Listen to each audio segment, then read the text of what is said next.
Hello everyone, आप लोगों का स्वागत है मेरे एक और वीडियो में। आज का जो टॉपिक होने वाला है वो होने वाला है 70 BPS CPT biology set number 8 और ये चैप्टर नंबर 3 होगा, सेल यानी कोशिका। ये कोशिका का आखिरी वीडियो होगा। इसके बाद हम सब कोशिका से ही रिलेटेड एक और चैप्टर पढ़ेंगे जिसका नाम है कोशिका विभाजन यानी सेल डिवीजन। हम सबका विकास कैसे हुआ, ठीक है, या किसी भी प्राणी का विकास कैसे होता है, रिपेयर कैसे होता है, इन सब चीजों के बारे में हम सब अगले चैप्टर में जानेंगे जिसका नाम है चैप्टर नंबर 4 सेल डिवीजन यानी कोशिका विभाजन। ये कोशिका का आखिरी वीडियो होगा। और एक बात मैं आप सबसे रिक्वेस्ट करता हूं, आप सब जब भी बायो देखेंगे, हमारा खास करके अगर वीडियो देखेंगे तो सेट नंबर 1 से आप देखें। इसका प्लेलिस्ट बना हुआ है। आप सीरियल वाइज जब बायोलॉजी को पढ़ते जाएंगे तो पढ़ने में भी मजा आएगा और आपका प्रश्न नहीं छूटेगा एग्जाम में। ऑनेस्टी के रूप में मैं बात करता हूं आप सबसे। चलिए वीडियो की शुरुआत करते हैं। चैनल पे नए हैं तो चैनल को जरूर सब्सक्राइब कर लेंगे। अगर आपको इसका पीडीएफ चाहिए तो टेलीग्राम चैनल का लिंक मैं डिस्क्रिप्शन में दे दिया हूं, जल्दी से ज्वाइन कर लें और आराम से पीडीएफ पा सकते हैं। एक छोटा सा टॉपिक बच गया था आप सबका कोशिका में जिसका नाम है प्लेस्टिड यानी लवक के बारे में हम सब इस वीडियो में पढ़ेंगे। तो चलिए देखिए क्वेश्चन नंबर 25, प्लेस्टिड यानी लवक के बारे में बताइए। तो लवक जो है केवल पादपों में पाया जाता है। याद रखेंगे, लवक जंतु में नहीं पाया जाता है, लवक मनुष्य में नहीं पाया जाएगा, लवक सिर्फ पेड़ पौधे में पाया जाता है। तो ये कंफर्म बात हो गया। ये लवक भाई करता क्या है, तो यह पादप कोशिकाओं को रंग प्रदान करता है। याद रखेंगे, लवक की खोज किनके द्वारा किया गया था, तो लवक की खोज हैकेल ने किया था। किसने किया था, हैकेल ने किया था। लेकिन लवक नाम किनके द्वारा रखा गया था, तो लवक जो नाम दिया था वो सिम्पलर ने रखा था नाम। खोज किनके द्वारा, हैकेल के द्वारा। नाम किनके द्वारा रखा गया, सिम्पलर के द्वारा। दोनों में अंतर है, ठीक है। लवक कितने प्रकार के होते हैं, तो आपसे पूछेगा लवक कितने प्रकार के होते हैं। तो भाई लवक 3 प्रकार का होता है, क्लोरोप्लास्ट, क्रोमोप्लास्ट और ल्यूकोप्लास्ट। याद रखेंगे, क्लोरोप्लास्ट, क्रोमोप्लास्ट और ल्यूकोप्लास्ट, इन तीनों के बारे में हम सब समझते हैं। तो कोशिका में हम सब थोड़ा बहुत ही प्लास्टिड के बारे में जानेंगे, यानी क्लोरोप्लास्ट हुआ या क्रोमोप्लास्ट हुआ या ल्यूकोप्लास्ट हुआ, थोड़ा बहुत जान लेते हैं अभी, ठीक है। फिर मैं जब आपको प्लांट किंगडम पढ़ाऊंगा उसमें मैं बारीकी से बात करूंगा, हर एक टॉपिक को क्लियर रूप से करूंगा ताकि आप सबका एक भी टॉपिक छूटे नहीं। और कोई भी आपको अगर लगता है कि कोई भी दिक्कत हो रहा है किसी टॉपिक में, नीचे कमेंट बॉक्स में खोल के रखता हूं, आप आराम से कमेंट कीजिए, मैं कहीं ना कहीं जरूर बता दूंगा आपको, ठीक है। तो चलिए अब क्लोरोप्लास्ट के बारे में पढ़ते हैं।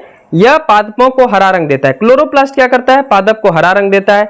हरा रंग की उपस्थिति के कारण ही इसमें प्रकाश संश्लेषण अभिक्रिया होती है।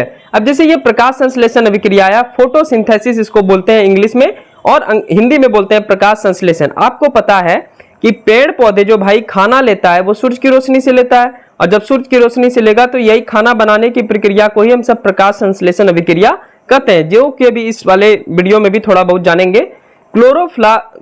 क्लोरोप्लास्ट में एक शब्द पाया जाता है, एक चीज पाया जाता है जिसका नाम है क्लोरोफिल।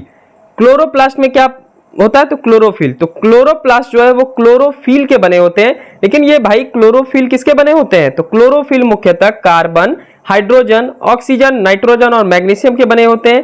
ध्यान देंगे, ऐसा बुक में भी नहीं दिया रहता है, बहुत ही एनसीईआरटी पढ़ना पड़ता है तब जाकर के इस प्रकार से वीडियो तैयार हो पाता है। तो क्लोरोफिल मुख्यतः कार्बन, हाइड्रोजन, ऑक्सीजन, नाइट्रोजन और मैग्नीशियम के बने होते हैं। क्लोरोफिल में मैग्नीशियम का होना अति आवश्यक क्यों है, इसके बारे में हम सब जानते हैं। ये 2-3 बात आप समझ गए होंगे कि क्लोरोप्लास्ट क्या करता है, पादपों में हरा रंग देता है, यानी पेड़ पौधे को हरा रंग कौन देता है, क्लोरोप्लास्ट। इसकी हरा रंग की उपस्थिति के कारण प्रकाश संश्लेषण अभिक्रिया होता है। और क्लोरोप्लास्ट में एक चीज का बना होता है जिसका नाम है क्लोरोफिल, और क्लोरोफिल मुख्यतः 5 चीजों का बना होता है, कार्बन, हाइड्रोजन, ऑक्सीजन, नाइट्रोजन और मैग्नीशियम। और क्लोरोफिल में मैग्नीशियम का होना क्यों आवश्यक है, देखते हैं हम सब। अब क्लोरोप्लास्ट में मैग्नीशियम का होना क्यों महत्वपूर्ण है, क्योंकि मैग्नीशियम फोटोन ऊर्जा के अवशोषण में महत्वपूर्ण भूमिका निभाता है। इसको आप याद रखेंगे, यहां से बार बार प्रश्न पूछेगा। अब क्लोरोप्लास्ट क्या होता है, तो क्लोरोप्लास्ट दोहरी झिल्ली आवरण वाला है। याद रखेंगे, दोहरी झिल्ली आवरण वाला कौन है, क्लोरोप्लास्ट है। इसमें स्ट्रोमा रहता है। अभी स्ट्रोमा और ग्रेना के बारे में हम सब समझेंगे कि कहां पे यूज होता है। पहले देखिए, इसमें स्ट्रोमा रहता है। स्ट्रोमा में बहुत सारे छोटे छोटे बंडल नुमा संरचना होता है, उसको थैलेक्वाइड कहते हैं। क्या कहते हैं, थैलेक्वाइड कहते हैं। इसी थैलेक्वाइड समूह को ग्रेना कहा जाता है। ध्यान से समझेंगे, ये जो पिक्चर देख रहे हैं ये इसी का है। इसमें एक स्ट्रोमा होता है, स्ट्रोमा होगा, यहाँ पे मैं टिक कर दे रहा हूं, ये स्ट्रोमा हो गया, यहाँ पे ग्रेना हो गया, ठीक है। तो स्ट्रोमा में क्या रहता है, छोटे छोटे बंडल रहते हैं। छोटे छोटे बंडल को क्या बोलते हैं, थैलेक्वाइड बोलते हैं।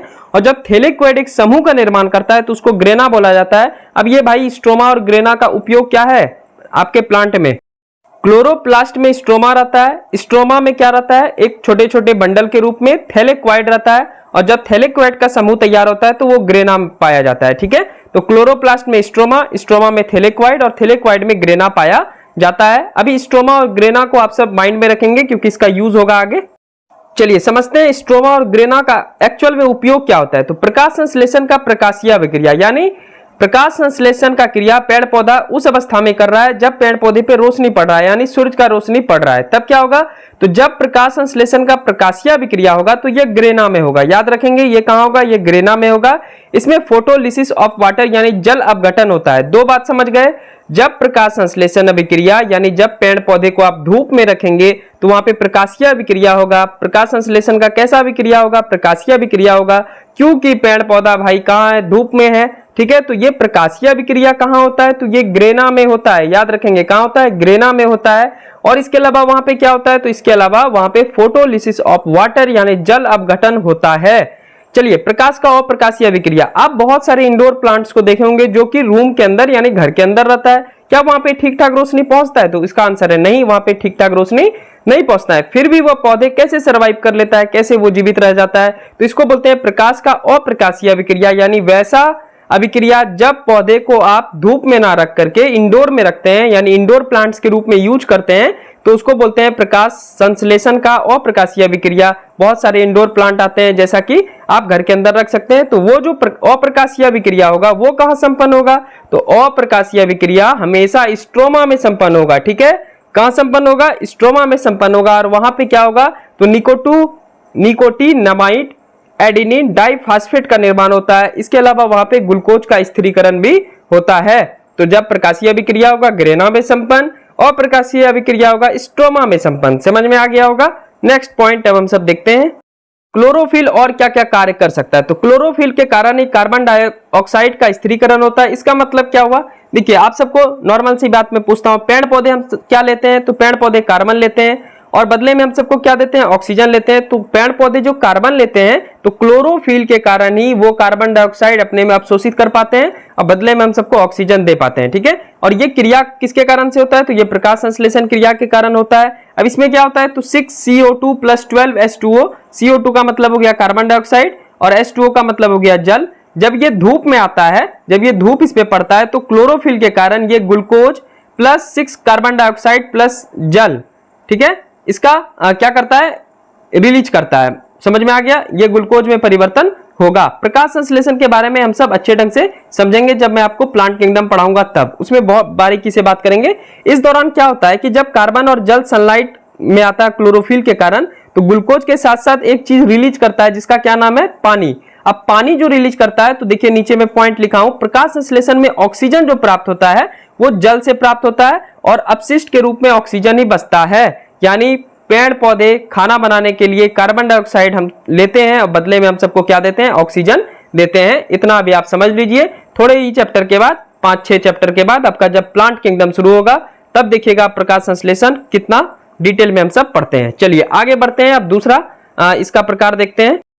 दूसरा जो प्रकार है वो है क्रोमोप्लास्ट। क्या है, क्रोमोप्लास्ट, ठीक है। हम सब क्लोरोप्लास्ट के बारे में बहुत कुछ जाने, क्रोमोप्लास्ट क्या करता है, तो यह पादपों को हरा रंग के अलावा अन्य रंग देता है। यानी पादप को हरा रंग के अलावा अन्य रंग कौन देता है, मतलब अलग अलग कलर कौन देता है, ये क्रोमोप्लास्ट देता है। जैसे ये सारा एग्जाम में पूछा गया प्रश्न है, फूल का पीला रंग होना किसके कारण होता है, तो जेंथोफिल के कारण होता है। गाजर का नारंगी रंग होना कैरोटीन के कारण होता है। टमाटर का लाल रंग होना लाइकोपीन के कारण होता है। प्याज का लाल रंग होना एंथोसाइमिन के कारण होता है और चुकंदर का लाल रंग होना विटामिन के कारण होता है। इसलिए बोलता है कि चुकंदर खाइए, उसमें विटामिन बहुत रहता है, ठीक है। तो ये क्रोमोप्लास्ट का क्या काम है, तो ये पादप को हरा रंग नहीं दे करके जितना भी और कलर होता है वो रंग देता है। और इसके कुछ उदाहरण मैं आपको समझाया। चलिए तीसरा देखते हैं और आखिरी देखते हैं। देखिए हरा रंग होगा तो क्लोरोप्लास्ट, क्लोरोप्लास्ट के अलावा हरा रंग हो गया। अगर और कोई रंग हुआ जैसे कि पीला हो गया, लाल हो गया, तो ये किसके कारण होगा, क्रोमोप्लास्ट। और ल्यूकोप्लास्ट क्या होता है, तो ये कलरलेस रहता है, मतलब ये रंगहीन होता है, इसमें रंग होता ही नहीं है। तो ये मुख्यतः कहां पा जाएगा, तो पेड़ पौधे में जड़ का क्या कोई कलर होता है, नहीं होता है। तो ल्यूकोप्लास्ट के कारण ही जड़ में कोई कलर नहीं पाया जाता है। चलिए ल्यूकोप्लास्ट को देखिए। तो ल्यूकोप्लास्ट ये पारदर्शी होता है, ये खाद्य पदार्थ को संग्रहित करता है, खाद्य पदार्थ को जमा करता है कौन, ल्यूकोप्लास्ट। ये 3 प्रकार के होते हैं, तीनों का नाम याद रखिएगा, बार बार प्रश्न पूछता है। क्या है, एमाइलोप्लास्ट, दूसरा है इलियोप्लास्ट, तीसरा एल्यूरोप्लास्ट, ठीक है।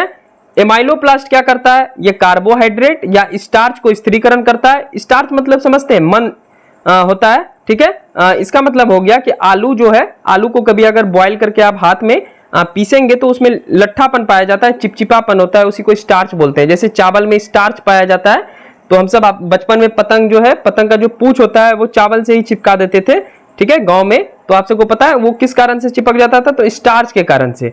उसके बाद क्या है, इलियोप्लास्ट। इलियोप्लास्ट क्या करता है, लिपिड यानी वसा का एकत्रीकरण करता है। और एल्यूरियोप्लास्ट क्या करता है, ये प्रोटीन या अमीनो अम्ल को एकत्रित करता है। और यह रंगहीन होता है ल्यूकोप्लास्ट। तो ये तो बहुत ही छोटा मैं अभी इस वीडियो में आप सबको बताया, क्योंकि ये कोशिका के टर्म में पढ़ाया।